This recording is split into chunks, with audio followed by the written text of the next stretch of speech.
Hi guys, welcome to MakeupClasses.com. Today is a really special fun video. It is our first tutorial video, so welcome or welcome back to the channel.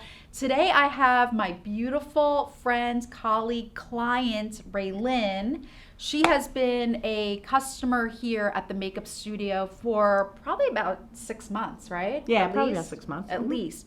She comes in for makeup services as well as the custom blend foundation. So she has her skin in a bottle. So today we are going to do a beautiful makeover that will be appropriate for her to not only wear for work, but also something that transitions well into the evening. All right, so let's begin. Raylyn has no makeup on. I always like when my clients don't have anything on their face because we're going to use some really beautiful skincare today.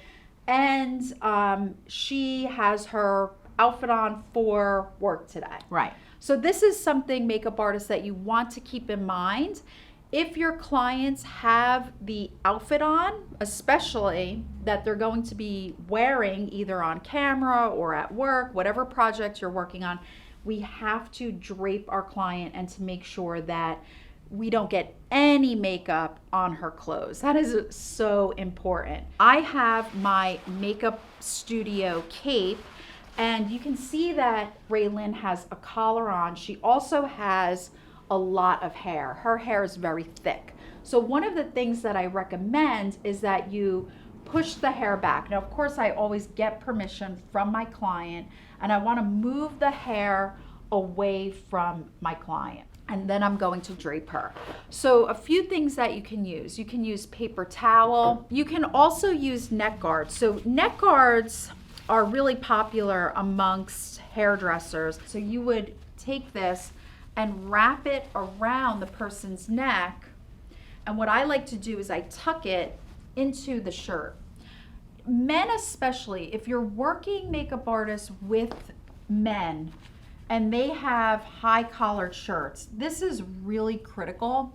You want to make sure that you cover up the collar area because you don't want makeup to get on the shirts. And I've seen that so much in my career where I work with men and all their white shirts have makeup stains because the makeup artist didn't cover their collar correctly. Now, of course, at the end of the makeover, if you want to pull makeup through the neck, or if you're working on the décolleté, the chest area, you're going to take the neck guard off, take the cape off. So now I have a clean cape. I'm going to drape this around Raylyn, snap it so it's not too snug. I can't stress it enough that covering the person up with a cape or a robe or something, because if you get makeup on their outfit, it could ruin everything, especially if it's the only thing that they have and they don't have any backup wardrobe. So this is very critical. And when it comes to the capes, you want to wash your cape in between each client, or if you feel like you have covered the person well enough where the skin is not touching the cape, then you're going to be okay, because you don't want to pass any type of germs or bacteria.